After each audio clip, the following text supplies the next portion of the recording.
ನಮ್ಮಪ್ಪ ನನಗೆ ನನ್ನ ಹೆಸರು ಬರೀ ಕುಮಾರ ಅಂತ ಇಟ್ಟರಷ್ಟೇ, ಬರೀ 3 ಅಕ್ಷರ, ಬರೀ 3 ಅಕ್ಷರ ಬಿಟ್ಟು ಬೇರೆ ಏನೂ ಇಡಲಿಲ್ಲ. ಅವ್ರಿಗೆ ಗೊತ್ತಿಲ್ಲ ಪಾಪ. ನಮ್ಮ ಕ್ಲಾಸಲ್ಲಿ ಎಲ್ರಿಗೂ ಇನ್ಸಿಲ್ ಇರ್ತಿತ್ತು, ನಾನು ಒಬ್ಬನಿಗೆ ಇನ್ಸಿಲ್ ಇರ್ತಿರ್ಲಿಲ್ಲ. ಎಲ್ಲರೂ ಹೇಳೋರು ಯಾವ ಕುಮಾರ ಅಂದರೆ ಕಾಳಿಕುಮಾರ ಅನ್ನೋರು. ಕಾಳಿಕುಮಾರ ಇಸ್ ಎಂಟಿ, ನಥಿಂಗ್, ಏನೂ ಇಲ್ಲ ಅಂತ. ನನಗೆ ಎಷ್ಟು ಇರಿಟೇಟ್ ಆಗೋದು ಅಂದರೆ, ಒಮ್ಮೆ ನಾನು BEd ಮಾಡಬೇಕಾದ್ರೆ ಒಂದು ಆರ್ಟಿಕಲ್ ಬರೆದಿದ್ದೆ, ಹೃದಯ ಹಸನಾಗಿದ್ದರೆ ಎಲ್ಲವನ್ನೂ ಸಾಧಿಸಬಹುದು ಅಂತ. ದೇ ಜವರೇಗೌಡರು ಅಂತ ಒಬ್ಬರು ಸಾಹಿತಿ, ಅವರಿಗೆ ತೊಗೊಂಡೋಗಿ ನಾನು ಕೊಟ್ಟೆ ಅವರಿಗೆ. ಸರ್, ಇದು ಆರ್ಟಿಕಲ್ ಬರೆದಿದ್ದೆ, ಫಸ್ಟ್ ಪ್ರೈಸ್ ಬಂದಿದೆ, ದೀಪಾವಳಿ ವಿಶೇಷಾಂಕದಲ್ಲಿ ತಾವು ನೋಡಬೇಕು ಸರ್ ಅಂತ. ಅದ್ರ ಕೆಳಗಡೆ ಬರೀ ಕುಮಾರ ಅಂತ ಇತ್ತು. ಕುಮಾರ BEd ವಿದ್ಯಾರ್ಥಿ, ಸೆಂಟ್ ಜೋಸೆಫ್ ಕಾಲೇಜ್ ಮೈಸೂರು ಅಂತ ಇತ್ತು. ಆಮೇಲೆ ಅವ್ರು ಕೇಳಿದರು, ಎಲ್ಲಪ್ಪ ಏನು ಹೆಸರು ಇದೆ, ಇನ್ಸಿಲ್ ಇಲ್ವಾ ಅಂತ. ಸರ್, ನಮ್ಮಪ್ಪ ಅನ್ಎಜುಕೇಟೆಡು ಸರ್, ಅವ್ರು ಓದಿಲ್ಲ ಸರ್, ನಮ್ಮಪ್ಪ ಹೆಸರೇ ಇಟ್ಟಿಲ್ಲ, ಅಲ್ಲ ಸಾರಿ ಏನು ಇನ್ಸಿಲ್ ಇಟ್ಟಿಲ್ಲ ಅಂತ ಹೇಳಿದೆ. Just you believe or not, he scolded me.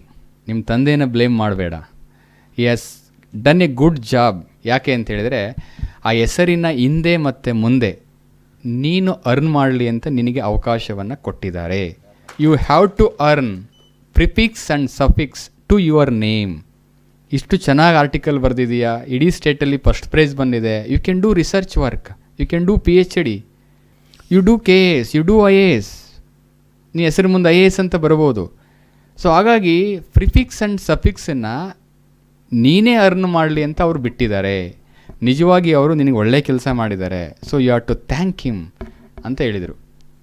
The day ಅವತ್ತು ನಾನು ಈ believe or not, all day I did not sleep. Prefix and suffix ನನ್ನ ತಲೆಯಲ್ಲಿತ್ತು. Just I have to earn. I decided on the day.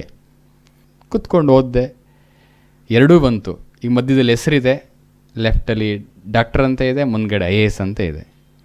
ನಮ್ಮಪ್ಪ ಎಲ್ಲ ಮಾಡಿ ಕಳಿಸಿದ್ರೆ ನನಗೆ ಆಗ್ತಾ